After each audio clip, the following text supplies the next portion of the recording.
Hi guys, Claudia Boleyn here, and today's video is about Meghan and Harry and the royal family. This is a chatty video, it's not scripted. I couldn't really go past this event without making some sort of video on it because it combines so many topics that are so important. Because we've got the issues of racism, we've got the issues of sexism, we've got the idea of a toxic or dysfunctional family, what it means to leave your family, what it means when you are someone who exposes a truth. If you point out a problem, you are often made the problem yourself. Also, it's a political issue. I am very much anti the monarchy. I do not think we need the monarchy in this day and age. I appreciate that if the people want it, if people democratically, like, say there was a vote and they wanted the monarchy, fair enough, keep them. I don't think there's a need for them in this modern age when we have so much poverty in this country. I think it harms the people of this country, but it also harms the members of the royal family themselves. I think I've mentioned this before in another video, around the time I think I was talking about The Crown, the most recent series.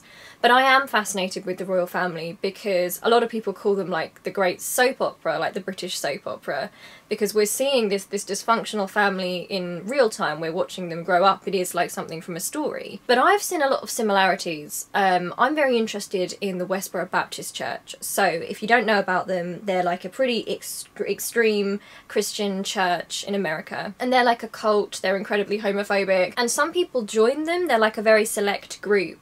But if you're born in, it's extremely hard to leave. And one of the people that I really admire, I've spoken about her before I'm sure, is called Meghan Phelps-Roper. And she is a child that was brought up by her family into the Westboro Baptist Church. She absorbed all that homophobia, that bad stuff. She was very brainwashed. And it took her till she was in her 20s to get out. And she's now an activist and a speaker. And she talks about that kind of conditioning, the dysfunctional family. And there's so many similarities. I'm not calling the royal family a homophobic church, but that idea of a dysfunctional family that you are born into, you don't get the choice, you're born into that, all the pressures that come with it.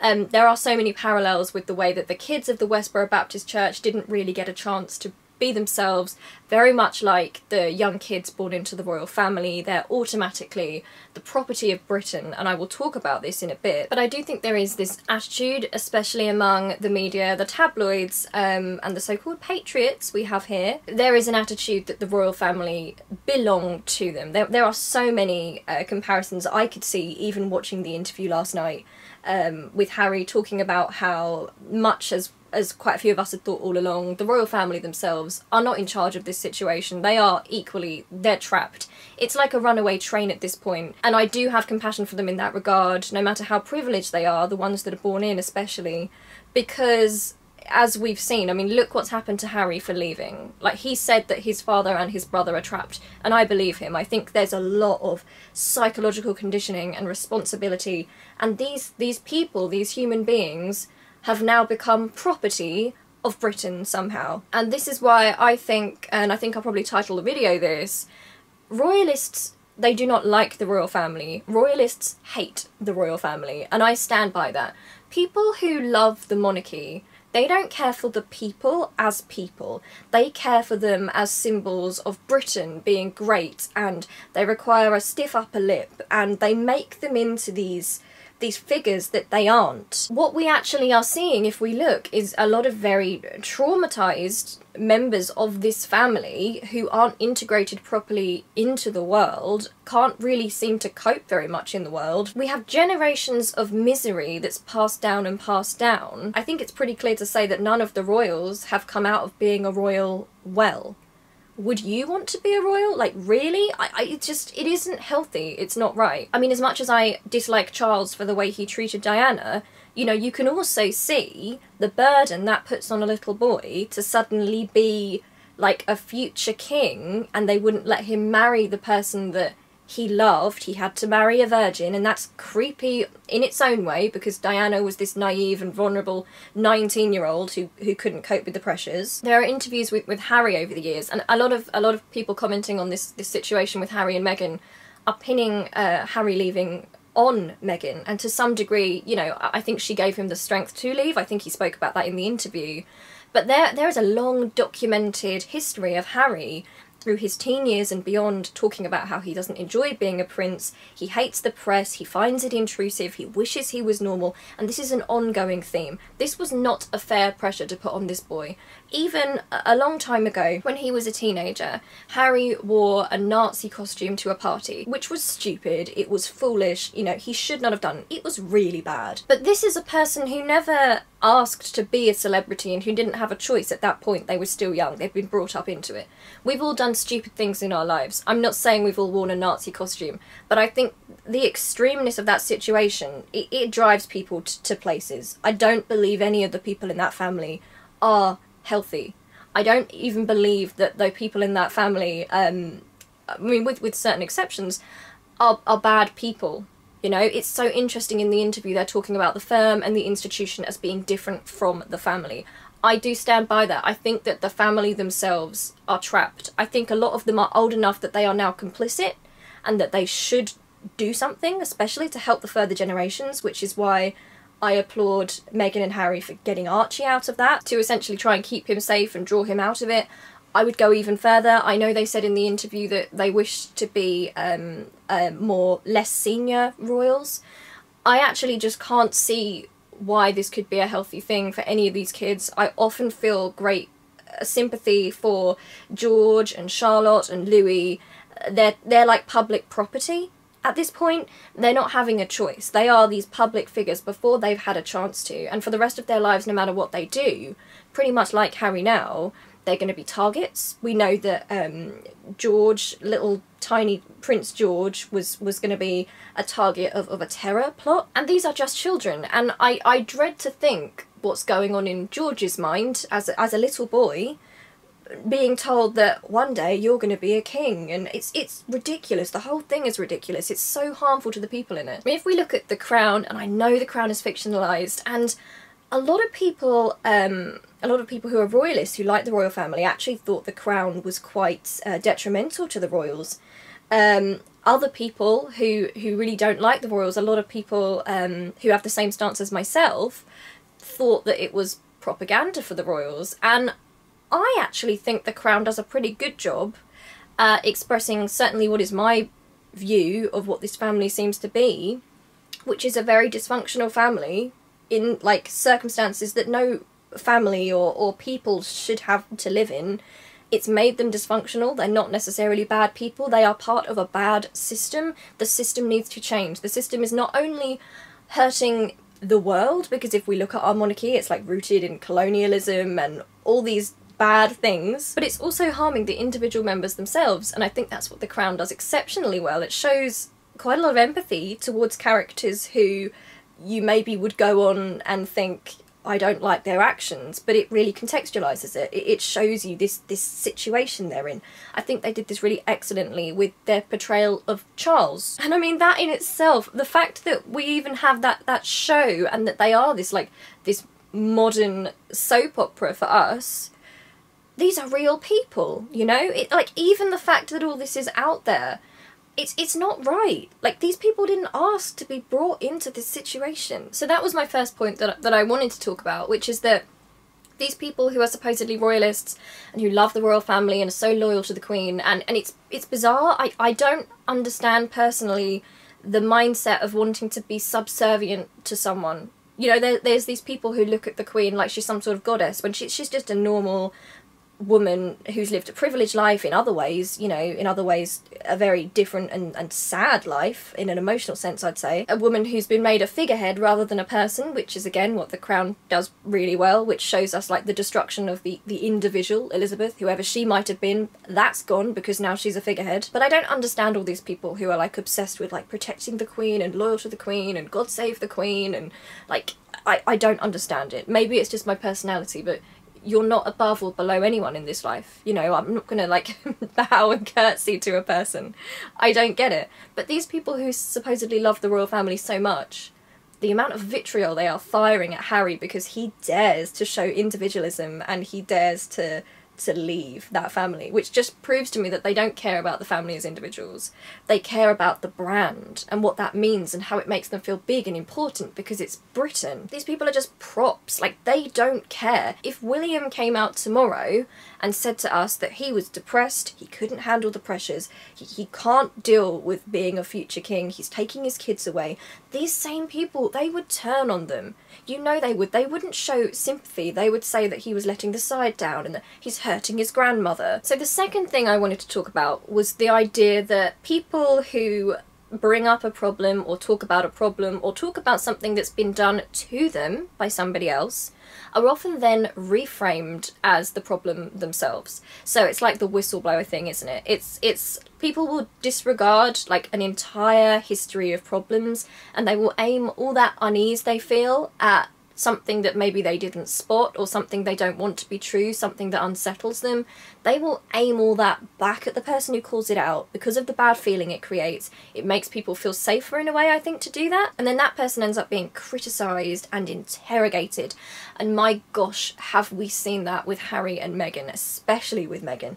So we've got extra issues at play here because not only do we have the sexism involved, which was similar to Diana, where you have a woman who is outspoken, who has her own thoughts, who doesn't toe the line. And I will talk about this later as well, but Meghan isn't some radical. You know, Meghan is quite liberal. You know, she's not anti the royal family. She wasn't there to destroy the family. But even she, even Diana, these women who had their own spirits and their own personalities, they had to be torn down by the firm. And we also see the media doing this. And it is interesting because taking away the race element, which is huge, but even just taking that away, look at the dynamic they've created between Meghan and Kate. Now, Kate comes across as quite meek, quite mild in public. That's the persona. She doesn't say anything. She is, I mean, she's quiet. We don't know what Kate thinks about anything. She's quite gentle. She's the traditional, you know, English rose. She sounds quite shy when she talks. And I don't doubt that that in itself is a bit of a performance. I think everyone in that family has to find some way of navigating this horrible thing that they're part of. But straight away, Meghan had opinions. Like, you know, Meghan has a history of speaking out about things like sexism and racism and activism, and that made her a target as it was. And that shows how sexist we really still are. You know, the fact that we prefer, I mean, people are always talking about how much more queenly and graceful Kate is because presumably she doesn't speak. And then we add in the extra element that has been like the tipping point here, which is the racial element. So Meghan is a mixed race woman of colour. And this is the thing that is so incredibly baffling here, because Meghan is not dark skinned. So Meghan is mixed race, I'm mixed race too. So I think about this a lot. And I have much the same privilege that someone like Meghan might, where people wouldn't necessarily meet me and associate me with, oh, you're Indian, you know, because I'm mixed. And Meghan's quite similar. And it's so fascinating. I'm reading a lot of takes about this online, and it's so absolutely spot on that Meghan was able to get into that family initially because she is white passing, because of colorism, because she is lighter skinned. You know, she was deemed almost white enough to get in. But it can't be maintained, and this is why it's such an important conversation to be having. Even though, you know, people might argue that Meghan is privileged, she doesn't have it as badly as someone who is darker skinned, for example. But this is why anyone who is mixed race, who is dark skinned, any person of colour, you cannot win in the system. Because even if you can infiltrate the system, even if you can trick those people, it does not last. It is Meghan's association with being black, with blackness, that caused this absolute tabloid racist frenzy. And our tabloid press is some of the most disgusting in the world. I mean, if you're watching this from another country, we have press here that will scapegoat immigrants and asylum seekers and refugees and basically stir public opinion up to hate outsiders, and people just lap it up. People just lap it up, and there's no accountability from this press. These people are paparazzi, and they follow women around and try to catch them if they're showing a bit of leg or a bit of cleavage, and they call it news. This is the same tabloids and paparazzi that hounded Princess Diana and took photographs of her as she lay dying in a tunnel. Like, there is no humanity to these people. They are awful. That is the underbelly of Britain, and people don't want to talk about it, but it's the way a lot of people feel. There is a lot of racist feeling in this country. There's a lot of racist feeling in Britain, and we see that with Meghan. In the Oprah interview, you know, we saw, for example, the avocado examples and Meghan holding her baby bump, but anything Meghan did was given a negative spin, whereas anything Kate did was given a very positive spin. So we even have the stereotype of, you know, the bully, the black woman bully, when it actually turns out that it was the other way around. Not that Kate bullied her, we don't know what happened, but we know that Kate made Meghan cry and apologised afterwards, but that was the situation. And you know, it really hit me and upset me during this interview, hearing that. Do you know what? It is bad enough that the press thought, you know, let's do this to Meghan, like, we've got her, right, let's use the stereotype. And it's so subtle as well, because you can't prove it. With that sort of racism, people will use those tropes, they'll use those stereotypes, and then they'll deny it. And people in this country somehow think that unless someone literally says to your face, I am a racist, then they can't be a racist. But it's the complicity in this country. It's the fact that Meghan had all that about her. There was so much racism in the press. Like, Harry had to come out and say, look, please leave her alone. And the others who do have privilege as they're white didn't step in for her. So that's what really bothered me. The fact that William and Kate, for example, are very much loved by these royalists, and the difference it would have made if they had just decided to put out a statement and just said, this thing about Meghan making Kate cry was not true. They didn't have to throw themselves under the bus, they didn't have to sacrifice Kate in doing that. They could have just said, it's not true, and it would have stopped. But there's nothing, and that's because even people who don't regard themselves as racist sometimes will benefit from this, because Meghan getting that racist abuse is taking the flack off William and Kate and others in their circle, and I'm sure that suits them. And I'm not trying to say they're like openly racist people or anything. Meghan certainly wasn't saying that, and you know, it's her experience, but I do think like the double standards are so glaring, and it's the complicity of people that don't stand up. Like, we had a commentator literally saying about Meghan that she doesn't look black because she's an attractive woman, which is mind-blowing that that's out there and that person is still, you know,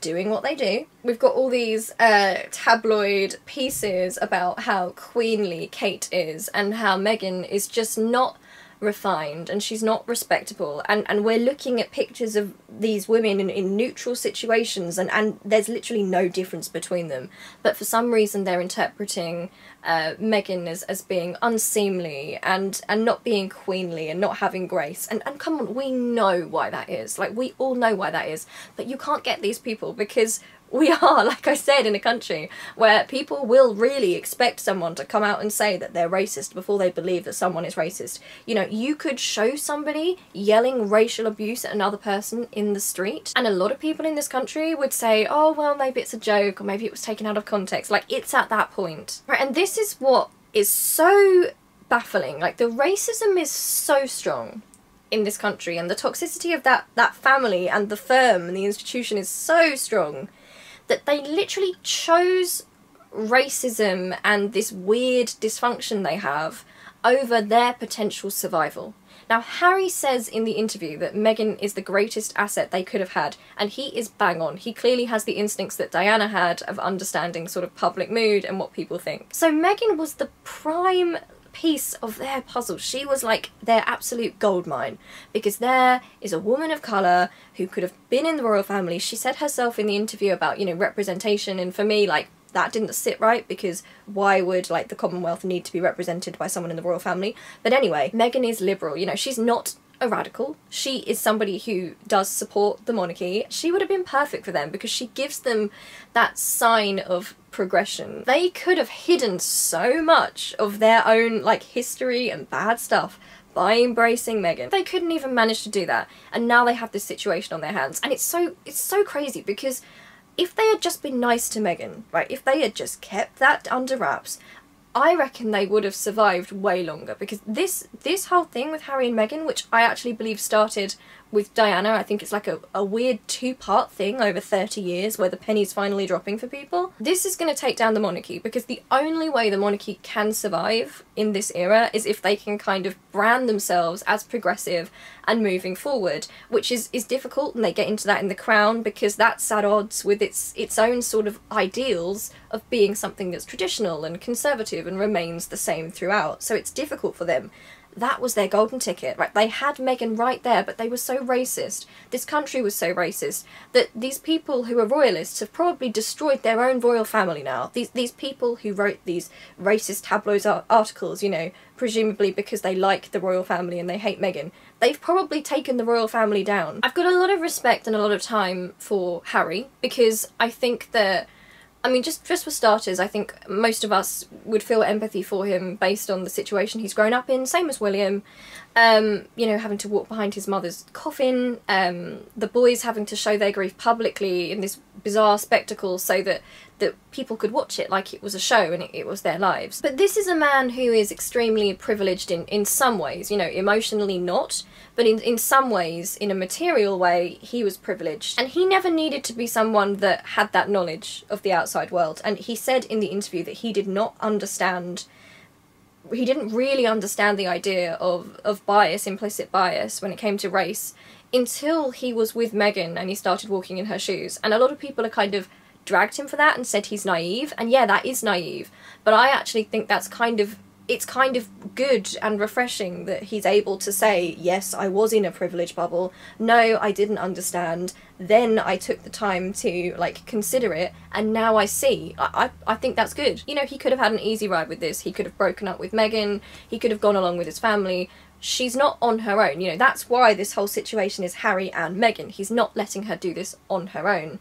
And it's so interesting how the media, the racist media, is covering this, because they can't seem to accept that Harry, who is a white man, you know, like many of themselves, why he would speak on racism. And they can't understand it. Like, they actually don't understand his mindset, that somebody who is in a privileged group might actually care about others who are in a minority. So they have to spin these tales that, well, I guess he must be brainwashed by Meghan, because what white man would say that? And that's how they're displaying their own racism by reporting on it like that. And the fact they don't see Harry as a person, of course. But they're so baffled by it, they have to act as if he's being controlled. It can't just be that he loves somebody, you know, who's in a minority group, and through his love for them, he's learned, he's got a mixed race child. Of course, you know, if you're a good person in that situation, you are going to learn and you're going to want to make things better. Of course you're going to speak on these things. You know, I mentioned when he was younger the Nazi costume thing, and I actually don't agree with people that really hate him for that still today, because I actually think what we see in Harry is something quite miraculous, really, and it is similar to Westboro. It's like seeing Meghan step out of the Westboro Baptist Church. We are seeing someone who has that inherent will to change things for the better, to their own detriment. Things are going horribly for Harry right now. You know, he didn't have to be in this situation, and he's doing it because he loves Meghan and because he wants to try and do what is right. He never had to speak about race. You know, he could have left that all to Meghan, but he is speaking on that, and I do admire that. That is a person who is trying to recover from the situation that he was brought up in and try and make change. And then we have another issue, a whole other issue, which is the mental health issue. So all of the young members of the royal family, I say all of them, I mean Harry and William and Kate and Meghan, they've all had quite a lot to do with, you know, mental health charities and that kind of thing. But it doesn't surprise me. It doesn't surprise me at all that it was revealed in the interview that when Meghan was at her lowest, driven to her lowest by the tabloid media, who are disgusting, and they've already hounded one young promising woman who died a terrible early death and left her children, you know, in a traumatic situation. That wasn't enough for them. They've got a pregnant woman who is suicidal, and amidst all this, you know, all the privilege that the royal family do have, there is still there's no mental health support, because these people aren't allowed to be people in that family. Like, these people are figureheads. Meghan couldn't get her support, she says, because it would look bad for the family, basically bad for the brand and what they want to put forward. There was no protection in place for her, and we saw this with Diana. I don't know how much you guys know about Diana. I know quite a lot about her. I've actually got her book over here. So this is Diana, her true story in her own words, and I got this on eBay because I'm just personally, I'm very interested in her as a person, her psychology. I think she possibly had borderline personality disorder. You know, it's not right to diagnose someone, but I see a lot of similarities there. But what Diana said a long time ago was pretty much the same, that she was isolated, she felt alone, there was no support. Diana threw herself down the stairs when she was pregnant. Diana was bulimic, she was self-harming. She was in such a state of distress, you know, that she threw herself down the stairs. Imagine the state you've got to be in, to be driven to do that when you're pregnant, you know, and still no help for her, and this went on for years. And 30 years later, there it is happening again to Meghan. And it's not even just the mental health aspect, it's all one, because you've also got the fact that the family aren't doing anything to stop the racial abuse that she's getting in the press. Now, what stopped them from doing that? Seriously, I just don't see that there's any excuse. I don't understand it, I don't know the personal lives they've got going, but if I was Harry, I too would be absolutely furious if my family did not step in to try and help my wife and my child as well. So Meghan told us in the interview that she had been suicidal, and some of the, you know, these great moments that people had thought were these beautiful moments, and we had lovely pictures from them, ever so much like Diana. It was spooky hearing it, you know. Behind the scenes she was weeping, you know, and they were just trying to get through it. The whole thing is wrong again. Like, the whole idea of this royal family, these people that have to be on all the time, they have to be actors, and they're people, you know, going through stress like anyone else. So these individuals in this family are they're just thrown to the wolves. Like, that they are. They're just left to this. They're expected to carry this weird sort of responsibility that strange royalists and people, you know, they put them on pedestals, and then they crash. They all seem to crash. And then after, this is what I want to say, I can't believe it. Like, I can believe it because, you know, I'm in Britain, I live here. But today, so after that interview, and Meghan spoke about those awful feelings she had and the shame she felt behind it, and Harry spoke about how scared he was about history repeating itself, and that, you know, he wanted to give the support to Meghan that his mum didn't have. He was so afraid of something happening to her. After all that, we have this morning on TV, so we have a show called Good Morning Britain, and you know what, I tried to make a point not to speak about this man because I despise him so much. But I'm going to, because it's got beyond anything normal. Like, it's something that has to be commented on at this point. So we've got this guy called Piers Morgan, and he was in the tabloids, he had a career in media, he's suspected of hacking phones as well, so kind of dodgy. And he is one of the presenters on Good Morning Britain. And this is a show that is awful anyway. Like, it's really a sign of, like, how right-wing Britain really is. And it's in that kind of group I'd put with This Morning and Loose Women as well.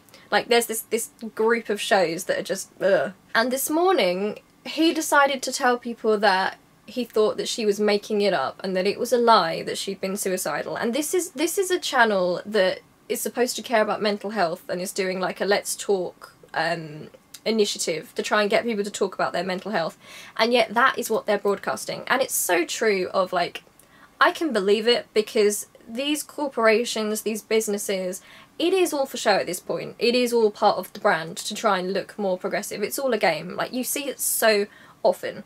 If you actually talk to people who work for these companies or these brands, you know, often you'll find that there is no support for them, but these people love to present themselves as progressive. So of course, you know, it's like, you know, talk, it's time to talk. Look, like, we support you if you're mentally ill, when in reality, like, that is not the case. It is all for show. If these companies and people actually cared about mental health awareness, they would A, be demanding more funding from the government for mental health services, and B, they would be completely anti the tabloids, and they wouldn't keep hosting them and inviting these inflammatory people onto their shows to whip this stuff up and create debates about conversations that don't need to be debates and aren't our business. But no, they go along with it. So that was there this morning.